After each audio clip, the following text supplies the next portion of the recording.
Recently I joined a Pokemon Draft League, and for those of you who are not so familiar, I will put a short description either in the comments or the description.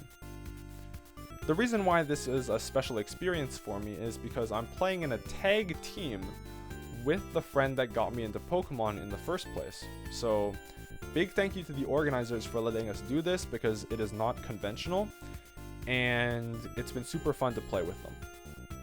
They actually have a YouTube channel of their own, so I will link that in the description as well. This battle is week 1 of that league, and what you need to know is Bellibolt and Runerigus can use Z moves, Hydreigon and Como can Terra.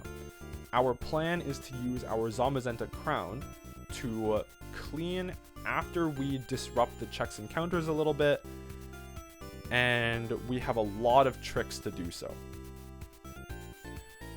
So without further ado, let's get into it.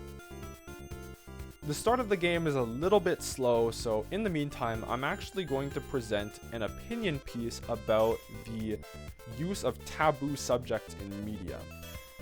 I think that often when a piece uses taboo subjects, there's a group of people, I don't know if they represent the majority or if they're just a loud minority, but they will look at that taboo subject and condemn the entire piece of media for it. And it's an understandable reaction if you find that thing particularly appalling or disgusting. But you have to remember that using these things in art can have some literary or narrative purpose that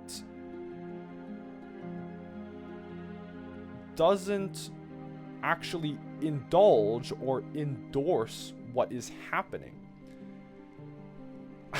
There's plenty of examples about this. I don't know why the only one that's coming to mind right now is Scott Pilgrim, but I think that's a great example. Scott Pilgrim is a 23-year-old. He dates a 17-year-old at the very start of the story, and there were a lot of people that were upset about that. But I think those people missed the point that Scott is not a good person. He's not a good person. It's made very clear that he's not a person you should model your behavior off of. And so when you look at that taboo thing, it serves to showcase something about his character. And it's not to say that you should, like, date minors as a 23-year-old. Anyway, I'm gonna bring it back to the game now. What's happened so far is Tinkaton has procced its Citrus Berry, and so with Pickpocket, if Chien-Pao tries to hit it, we'll steal its boots. And so it'll be taking a lot of chip. We tried the Toxic Runerigus, failed, and Bellibolt is about to go crazy. We pop a Z move and blow up Como, and this way, it's not so able to set up. So we think, okay, we're in a pretty good spot. 2 out of 3 of our tricks are about to work, right? We still got to deal with this Runerigus somehow, but, you know, we'll get through it. We Heavy Slam into the Runerigus, and it traces Dauntless Shield, and we're like, holy shit, that's crazy, that's crazy. But we switch into Landorus, and speaking of taboo subjects, Runerigus, like kills himself. He Z-mementos into Como, and we're like, oh shit, it can set up again, and we don't know the set. So it rock polishes up, we U-turn. We designed this Lele set to be AV. It should live a Terra Steel Flash Cannon at +2, which is actually kind of crazy. We Nature's Madness it down. We expected a Clangorous Soul set, so we have to try to figure out a little bit more information here. Eventually we realize, hey, wait a second, this is Ice Punch Earthquake.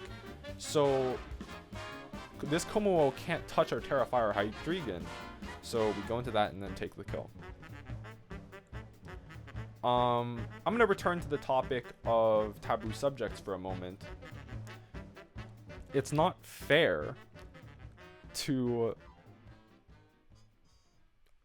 hyper focus on that point because it overlooks contextual features that show the way it's being portrayed is not indulgent.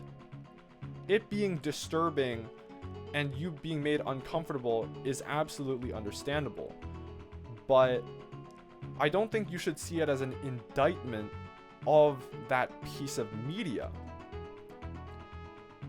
And I'll conclude that point. As you can see, Tinkaton has got off the insane goob and stolen Chien-Pao's heavy-duty boots and knocked off Victini's heavy-duty boots on the Switch. Which means that this game is pretty much over. The Rotom, as long as we chip it into the range for Zamazenta, we should be okay.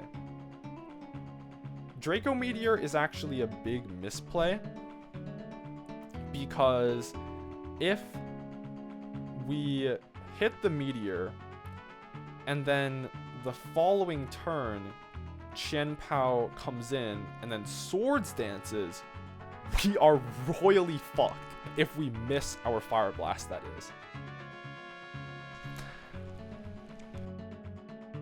So the best way to play this would probably have been to Dark Pulse here to chip Rotom into range for Zamazenta, but then let Hydreigon go down and then clean the game with Zamazenta. I hope you enjoyed the battle and found some sense in the stuff I was saying about media. Have a good day.